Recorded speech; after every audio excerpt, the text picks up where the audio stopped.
मामला एक बार बता देंगे कि मामला क्या है ये? ये मामला जो है छत्तीसगढ़ सहायक शिक्षक भर्ती 2023 से रिलेटेड है, जिसमें छत्तीसगढ़ सहायक शिक्षक भर्ती में बीएड और डीएड को जो है एक नोटिफिकेशन जो निकालते हैं। सर, एक सरकार आ रही है, दूसरी सरकार जा रही है, फिर सरकार बनती है, लेकिन नौजवान का कोई नहीं सुन रहा है। सर, अभी के डेट में जो पढ़े लिखे युवा और रोजगार में जो है उनका कोई सुनवाई नहीं हो रही एज है। को देखते हुए तो मुझे लगता है कि कितने साल के होंगे? सर 30 जून को मुझे जो है पूरा जो है 45 साल हो जाएगा। यही भर्ती मेरे लिए अंतिम भर्ती है। अच्छा, ये भर्ती आपके लिए अंतिम भर्ती है, सर, इसके बाद आपको अवसर नहीं मिलेगा। क्योंकि सबको पता है सर, आज के डेट में एक सरकारी नौकरी नहीं मिलना बहुत मुश्किल होता है। हर सरकार आती है, सरकार जाती है, सब कोई बस आश्वासन ही देते हैं, पर जो योग्य अभ्यर्थी हैं वो अभी भी हो चुका है और लास्ट सप्ताह जो हमारा अभी बचा है, लेकिन अभी तक ना ही सरकार के द्वारा ना ही डीपीआई के द्वारा कोई भी ना नोटिफिकेशन आया है, ना ही कोई किसी भी प्रकार की सूची जारी की गई है। और हम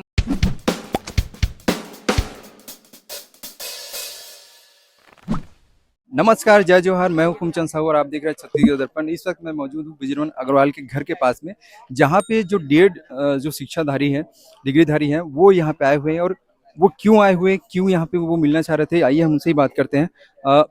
आप जो डीएड जो डिग्रीधारी हैं, आप लोग यहाँ पे आए हैं और शिक्षा मंत्री जो है बृजमोहन अग्रवाल से आप मुलाकात हुई है। क्या मांगे हैं आप लोगों की, किस मांगों को आप लेकर आए हुए हैं, थोड़ी डिटेल में हमें बताइए। हमारी मांग केवल एक ही है, जो हम लोग जीत हासिल कर चुके हैं छत्तीसगढ़ हाई कोर्ट से, सुप्रीम कोर्ट से। मामला एक बार बता देंगे कि मामला क्या है ये? ये मामला जो है छत्तीसगढ़ सहायक शिक्षक भर्ती 2023 से रिलेटेड है, जिसमें छत्तीसगढ़ सहायक शिक्षक भर्ती में बीएड और डीएड को जो है एक नोटिफिकेशन जो निकालते हैं, प्राथमिक विज्ञापन, जिसमें बीएड और डीएड को शामिल करके उन्होंने निकाल दिया था कुछ पूर्व की सरकार ने, जो कि पूरी तरह से गलत था। क्योंकि उससे पहले ही राजस्थान हाई कोर्ट ने ये फैसला दे दिया था कि जो बीएड की जो नियुक्ति है वो प्राइमरी शिक्षक के लिए पात्रता नहीं रखती है, उनको प्राथमिक शिक्षक के लिए अयोग्य घोषित किया गया। और उनका जो नोटिफिकेशन था, जिसके माध्यम से उन्होंने प्राथमिक शिक्षक में पात्रता पाई थी, उसको क्वेश्ड कर दिया था, रद्द कर दिया था। तब हमने इसी को आधार मान करके छत्तीसगढ़ हाई कोर्ट में जैसे ही नोटिफिकेशन 4 मई को नोटिफिकेशन आया, उसी को आधार मानकर हमने 30 मई को हम लोग चैलेंज किए।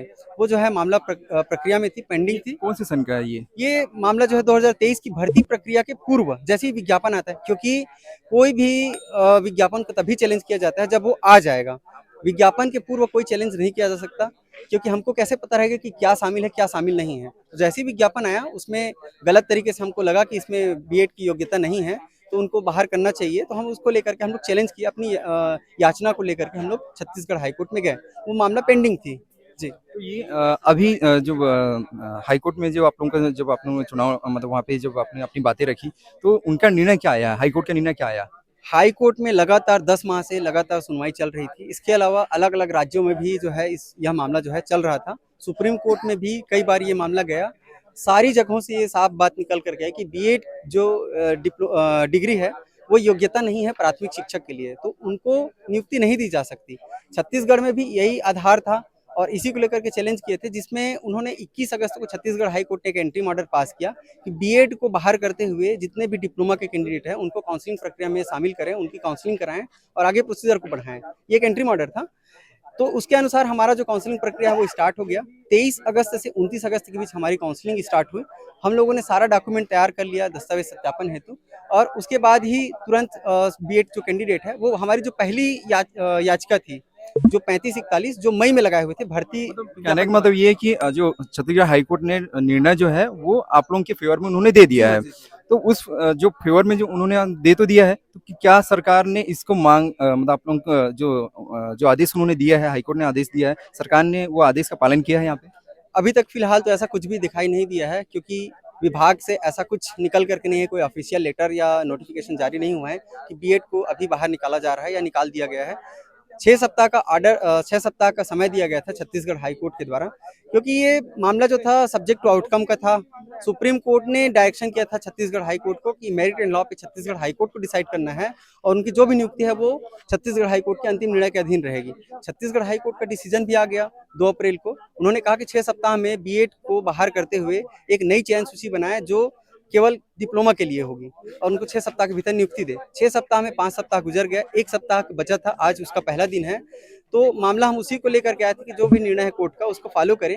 और इसके अलावा अलग अलग क्लियरिफिकेशन याचिका जो है सुप्रीम कोर्ट में चल रही है। आज आप लोग बृजमोहन अग्रवाल से मिले, उनका क्या कहना है?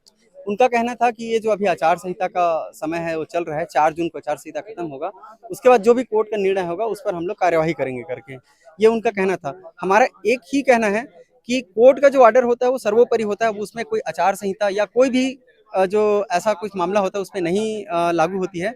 जो भी मामला है वो कोर्ट का अगर कोई भी डिसीजन होता है वो पूरी तरह से पूरे देश में उसी समय से लागू होता है, क्योंकि ये सारी सरकार, सारी संस्था सभी के लिए बाध्यकारी होती है। क्योंकि हमने संविधान में यही पढ़ा है कि कोर्ट का जो भी ऑर्डर होगा वो सर्वोपरि होता है, पूरे संविधान के अनुसार पूरे सर्वोच्च देश सभी देशों में, पूरे भारत में चाहे वो सभी राज्यों में हो, सभी जगह वो सर्वोपरि होता है। उसी के फॉलो में हम लोग उसका जो पालन है, ऑर्डर है जो आया है उसको फॉलो करने के लिए हम लोग रिक्वेस्ट कर रहे हैं। जो समय जो छत्तीसगढ़ हाई कोर्ट ने दिया हुआ है वो समय गुजर जाता है, उसके बाद आप लोगों का क्या रोड मैप होगा, क्या तैयारी रहेगी, किससे मिलना होगा, क्या होगा? सबसे पहले तो हम अभी भी जिस प्रकार से संवैधानिक तरीके से हम लोग अपनी लड़ाई लड़े हैं उसी तरीके से हम लोग इसको आगे बढ़ाएंगे।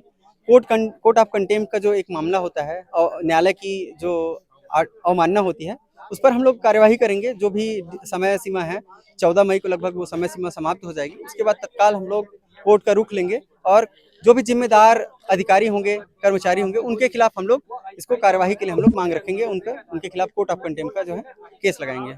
यहाँ पे काफ़ी सारे लोग हैं, हम आपसे भी इनसे और लोगों से बात करते हैं। अ, अभी आप लोग कितने लोग हैं, संख्या में कितने लोग हैं, वो बताइए? सर अभी तो यहाँ पे 600-700 लोग अभी हैं वर्तमान में, और जो चयनित होने वाले हैं वो 4000 के समथिंग है। जो हमारे बीएड डीएड वाले जो साथी हैं वो पूरा चयन प्रक्रिया में आएंगे सर। लेकिन सर अब ऐसा हो रहा है ना, अभी का डेट ऐसा आ गया है कि सर नौजवानों का ना कहीं सुनवाई नहीं है, चाहे कोई भी हो, चाहे अपेक्स का पिछले सरकार की भी बात है, अपेक्स भर्ती देख लीजिए, अभी तक उन लोग का भी कोई वो नहीं हुआ है नियुक्ति, मेरिट में आने के बाद भी उन लोग का भी कोई सिलेक्शन नहीं हुआ है। हम लोग कोर्ट से जीते, हर जगह लड़े, हाई कोर्ट में लड़े, सुप्रीम कोर्ट में लड़े, हर जगह लड़े, फिर भी हम लोगों को कोई सुनाई नहीं। सर एक सरकार आ रही है, दूसरी सरकार जा रही है, फिर सरकार बनती है, लेकिन नौजवान का कोई नहीं सुन रहा है। सर अभी के डेट में जो पढ़े लिखे युवा और रोजगार में जो है उनका कोई सुनवाई नहीं हो रहा है। मतलब बेरोजगारों का कोई भी यहाँ कोई मंत्री, कोई शासन, कोई विभाग कोई साथ नहीं देता। आज भी वही बेरोजगारी छत्तीसगढ़ में है, कल भी थी, और जो योग्य है उनको निकाला जा रहा है और जो अयोग्य है उनको दिया जा रहा है। सर तो हम कहाँ जाएं? आप लोग कितने बार हो गया आप लोगों को शिक्षा मंत्री के यहाँ आते हुए, चाहे अभी की सरकार हो चाहे पूर्ववर्ती की सरकार हो? सर 7 से 8 बार हो गए हैं। अगर हम लोग जीते नहीं रहते, अगर कोर्ट ने हमको बाहर किया रहता तो हम कभी नहीं आते सर यहाँ। अपने हक के लिए लड़ना को क्यों नहीं चाहेंगे सर? जब हमको हक सुप्रीम कोर्ट ने दिया है तो हम अपने हक के लिए आ रहे हैं। और किससे उम्मीद करेंगे सर? सरकार से ही तो उम्मीद करेंगे ना कि सरकार सुनेगा। और किसके पास जाए हम लोग? सरकार ही नहीं सुन रहे। हर भर्ती में यही छोड़ है, कोई भी भर्ती असली तरीके से, सही तरीके से पूरी ही नहीं हो पा रही है। तो हम नौजवान कहाँ जाएंगे सर? कहाँ भटकेंगे? कल भी बेरोजगार थे, आज भी बेरोजगार, और कब तक बेरोजगार रहेंगे सर? कब तक? ये आगे आप लोगों का क्या निर्णय रहेगा, कैसे इस चीज़ को करेंगे? क्योंकि आप लोग इतने सारे जो 4, 5, 6 हज़ार आप लोग हैं, और जब यहाँ पे राजधानी आते होंगे तो अलग-अलग जगहों से आते होंगे, तो कौन-कौन सी जगह से आते हैं? और अगर जो लोग दूर-दराज से आते हैं तो उनको क्या-क्या परेशानियाँ, क्या-क्या कठिनाइयाँ होती है? सर बहुत सारी कठिनाइयाँ होती हैं। एक बेरोजगार के जीवन में सबसे बड़ी कठिनाई तो यह है कि वो मतलब अपने कमाने के लिए कोई साधन नहीं रहता, कोई जरिया नहीं रहता। हर नौजवान जब बाहर आता है पढ़ने के लिए वो यही सोचता है कि कभी अपने पैसे कमा सकूं, अपने माँ बाप की सेवा कर सकूं। आज के डेट में एक नौकरी पाना इतना मुश्किल हो गया है, सबको पता है। अगर हम लोग न्यायालय के तरीके से, संवैधानिक तरीके से अगर हम लोग नौकरी पाए हैं तो हमने उसमें क्या गलती की है? जब साफ तौर पे बोल दिया गया है कि 11 अगस्त के बाद किसी भी राज्य में बीएड की डिग्री प्राथमिक के लिए मान्य नहीं है, तो सर इसमें हम लोग के पक्ष में जब फैसला आया है तो इसमें हमारी क्या गलती है सर? कोई अपना बच्चा लेके आए हैं, कोई बस्तर से आ रहा है दूर से, हम लोग खुद से कमा करके केस लड़ना कितना मुश्किल होता है। खुद के पैसे हर कोई चाहता है कि वो कमाए, वो एक अच्छा रोजगार प्राप्त करे करके, क्योंकि सबको पता है सर आज के डेट में एक सरकारी नौकरी नहीं मिलना बहुत मुश्किल होता है। हर सरकार आती है, सरकार जाती है, सब कोई बस आश्वासन ही देते हैं, पर जो योग्य अभ्यर्थी हैं वो अभी भी भटक रहे हैं और पता नहीं कब तक भटकते रहेंगे, इसकी कोई गारंटी नहीं है। तो ये ऐसे में ये जो आप दिखा रहे हैं, ये क्या चीज़ है, इसके बारे में बताइए? ये जो मामला जहाँ से स्टार्ट हुआ था वहीं का है। सबसे पहले जब सुप्रीम कोर्ट का जजमेंट आता है 11 अगस्त 2023 को, और उसके बाद हमारे छत्तीसगढ़ में भी शिक्षक भर्ती प्रक्रिया जारी रहता है। तो उस जजमेंट के हिसाब से हमारे छत्तीसगढ़ हाई कोर्ट ने भी केवल डिप्लोमाधारियों को ही प्राइमरी शिक्षक के लिए अवेलेबल कराया जाए, ऐसा करके हम लोग को हाई कोर्ट ने भी बोल दिया गया था। तो सबसे पहले ये जो मैं दिखा रहा हूँ वो हमारा काउंसलिंग है। सबसे पहले हम केवल डिप्लोमाधारियों का ही काउंसलिंग हुआ था। उसके बाद 29 अगस्त को बीएड वाले जिनको नियुक्ति को अभी अवैध ठहराया गया है हाई कोर्ट ने, उनको स्टे ऑर्डर दे देता है। तो उन लोग के सुप्रीम कोर्ट जाके नोटिफिकेशन जो चैलेंज था जिसमें केस लगा हुआ था कोर्ट के अधीन था, उनको बिना बताए हम लोग पेपर दिलाए हैं, ऐसा करके स्टे ऑर्डर ले आते हैं। और उनको स्टे ऑर्डर में ये भी नहीं कहा जाता है कि इनको पूरा नियुक्ति दे दो, वो बोला जाता है कि इनको काउंसलिंग में शामिल किया जाए और वो हाई कोर्ट के डिसीजन के अधीन रहेगा। तो पुरानी जो सरकार थी उन्होंने काउंसलिंग में शामिल भी किया और हम कई बार डीपीआई और सरकार को बोलते रहे कि अभी कोर्ट के अधीन है, केस चल रहे, तो अभी कम से कम नियुक्ति मत दो, जो योग्य रहेगा और जिनके पक्ष में डिसीजन आएगा उसी को केवल नियुक्ति दो करके। लेकिन पुरानी सरकार ये बातें नहीं मानी और चुनावी माहौल था इसलिए उन्होंने दोनों तरफ से वोट पाने के लिए उनको नियुक्ति दे दी गई। लेकिन ये केस 8-10 महीनों से चलता रहा। हम हर प्रकार से लड़ते रहे, चाहे कोर्ट में हो, चाहे सरकार से हो, चाहे डीपीआई से हो।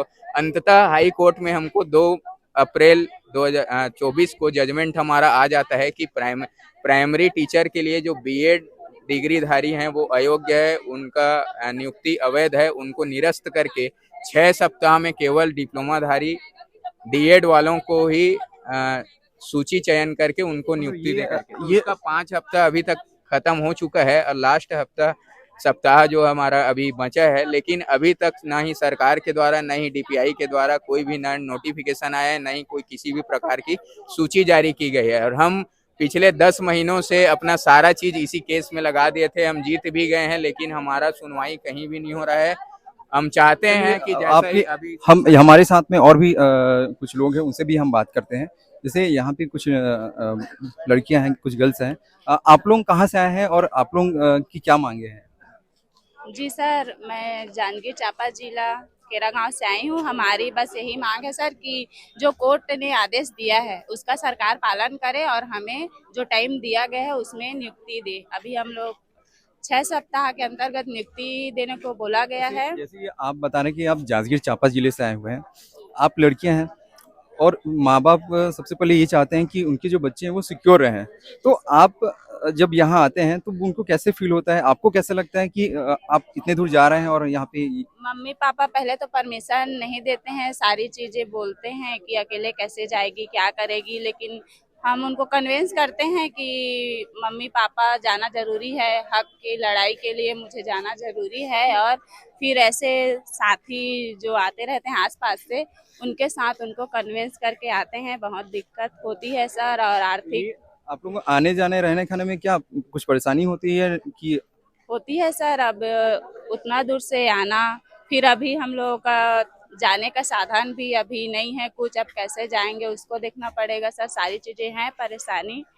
तो हम लोग सरकार से निवेदन कर रहे हैं सर कि जो टाइम दिया गया है उसमें हमें नियुक्ति दे बस। और सर 1.5 डिग्रीधारी हैं, सबसे पहले आप अपना नाम बताइए और कहाँ से आए हैं? सर मेरा नाम चंद्र प्रकाश साहू है। मैं सिरवियान के पास तुस्मा गांव है, वहीं से आया हूँ। तो आप लोग यहाँ पे आए हुए हैं तो क्या किस वजह से आए हुए हैं?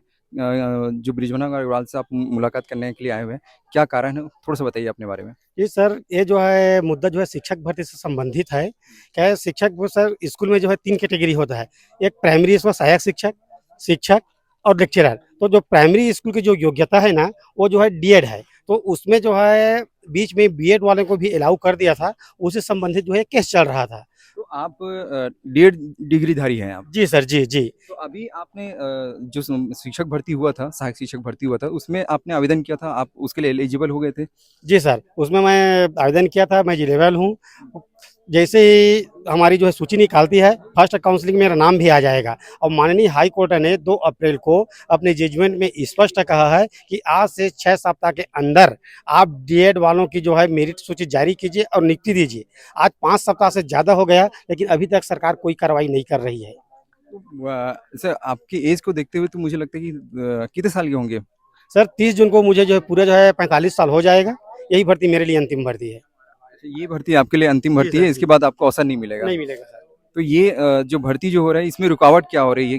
क्या वजह रही है कि आप उसमें चयनित नहीं हो पा रहे हैं? चयन होने के बाद भी आपको नियुक्ति नहीं मिल पा रही? ये सर मामला कोर्ट में पेंडिंग था, लेकिन माननीय हाई कोर्ट और सुप्रीम कोर्ट ने भी स्पष्ट रूप से बीएड एक लाइन बोल दिया है कि 11 अगस्त 2023 के बाद बीएड में, प्राइमरी टीचर में देश में कहीं भी बीएड वालों की नियुक्ति नहीं हो सकती। माननीय हाई कोर्ट और सुप्रीम कोर्ट जजमेंट के का स्पष्ट जजमेंट है कि आप बीएड वालों को नियुक्ति दीजिए, लेकिन सरकार तानाशाही कर रही है और हमारे भर्ती को जो है लेट कर रही है। हमें उम्मीद है कि सरकार जल्द से जल्द माननीय हाई कोर्ट के फैसले का सम्मान करते हुए डीएड वालों को नियुक्ति देगी। देखिए ये डीएड डिग्रीधारी हैं जो सहायक शिक्षक के लिए इन्होंने आवेदन किया हुआ था और इस आवेदन में जो इनके साथ बीएड और जो डीएड की जो नियुक्ति के लिए जो लड़ाई हो रही थी, इसमें जो माननीय सुप्रीम कोर्ट है उन्होंने इनको निर्णय दिया हुआ है डीएड डिग्रीधारी के पक्ष में। वहीं छत्तीसगढ़ हाई कोर्ट ने भी डीएड डिग्रीधारी के पक्ष में इन्होंने निर्णय दिया हुआ है और इनको जो सरकार है, छत्तीसगढ़ की सरकार है, उनको उस जो आदेश है उसका पालन करने कहा गया है। लेकिन आज 1 सप्ताह इनके पास बचे हुए हैं सरकार के पास में उस आदेश को पालन करने के लिए, लेकिन अभी तक आदेश का पालन नहीं किया हुआ है। इनका ये कहना है कि ये बृजमोहन अग्रवाल जो स्कूल शिक्षा मंत्री है छत्तीसगढ़ सरकार में, उनसे मुलाकात किए हैं, लेकिन उनका ये कहना है कि अभी चूँकि आचार संहिता लगी हुई है और इस आचार संहिता में कोई भी सरकार के द्वारा आदेश नहीं दिया जा सकता, चूँकि इस मामला को अभी तक पेंडिंग में रखा गया है, ताकि आचार संहिता लगे उसके बाद कोई निर्णय लिया जाए। लेकिन हमारे कई सारे ऐसे लोग हैं जो बहुत दूर-दूर से आते हैं, कई ऐसे भी लोग हैं जिनकी उम्र पार हो गई है, 45 से ऊपर होने वाले हैं और उनको एक बार उनका अवसर निकल जाएगा तो दोबारा नहीं मिलेगा। तो देखना ये होगा कि सरकार इसमें क्या निर्णय लेती है, सुप्रीम कोर्ट का जो आदेश है उसका पालन होता है, नहीं होता है, तो ये आगे आपको बताते रहेंगे। ऐसी ही नई-नई खबरों को देखने के लिए चैनल को सब्सक्राइब करें, वीडियो को लाइक करें और शेयर करें।